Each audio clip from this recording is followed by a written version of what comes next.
113 ബസ്സുകൾ തിരിച്ച് കോർപ്പറേഷൻ എടുത്താൽ 150 ബസ്സുകൾ KSRTC പിറ്റേ ദിവസം നിരത്തിലിറക്കുമെന്നുള്ള വാർത്ത ഉണ്ട്.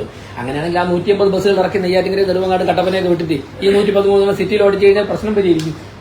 ഇവിടുത്തെ ആൾക്കാർക്ക് യാത്രയും പോകാം, പിന്നെ നമുക്ക് കോർപ്പറേഷനോട് അതിന്റെ പൈസയും കിട്ടും, നമുക്ക് എല്ലാവർക്കും ഹാപ്പി ആവും.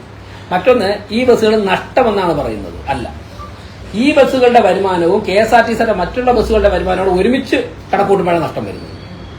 ഇലക്ട്രിക് ബസ്സുകളുടെ മാത്രം വരുമാനം എടുത്തിട്ട് 2 വർഷത്തെ വരുമാനം കൂട്ടിയിട്ട് എവിടെയാണ് നഷ്ടമെന്ന് പറയട്ടെ.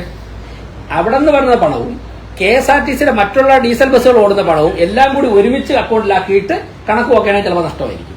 ആ നഷ്ടത്തിന് ഉത്തരവാദി ഇലക്ട്രിക് ബസ്സുകളോ കേന്ദ്ര ഗവൺമെന്റോ കോർപ്പറേഷനോ അല്ല. അതുകൊണ്ട് ഗുസ്തി മത്സരത്തിനും തർക്കുത്തരം പറയാനൊന്നും ഞങ്ങളില്ല.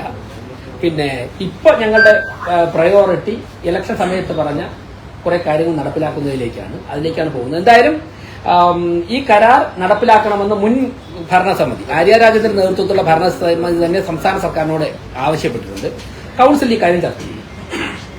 അടുത്ത വരാൻ പോകുന്ന ദിവസങ്ങൾ കൂടുന്ന കൌൺസിലുകളിൽ, കാരണം കൌൺസിലർമാർ സ്വാഭാവികമായിട്ട് ബസ് അവരുടെയൊക്കെ വാർഡുകളിൽ ഇടറോഡുകളിലേക്ക് കോർപ്പറേഷനും കൂടി ഇടപെട്ടിട്ടുള്ള ഒരു കരാർ ഇവിടെ ഉണ്ട്.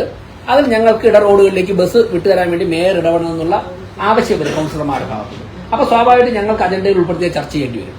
അങ്ങനെ ചർച്ച വരികയും കൌൺസിലർമാരുടെ ഭാഗത്ത് നിന്ന് ആവശ്യം വരികയും കൌൺസിൽ ആ ആവശ്യം പാസ്സാക്കുകയും ചെയ്താൽ ഞങ്ങൾ ഈ കരാറിന്റെ കോപ്പി ഉൾപ്പെടെ രേഖാമൂലം മുഖ്യമന്ത്രിക്കും ബന്ധപ്പെട്ടവർക്ക് ഈ കരാർ നടപ്പിലാക്കണം എന്നുള്ള കത്ത് ഞങ്ങൾ കൊടുക്കും. അത്രയാണ് ഇപ്പൊ കോർപ്പറേഷൻ ചെയ്യാൻ സാധിക്കുന്നത്. ബാക്കി നമുക്ക് പിന്നെ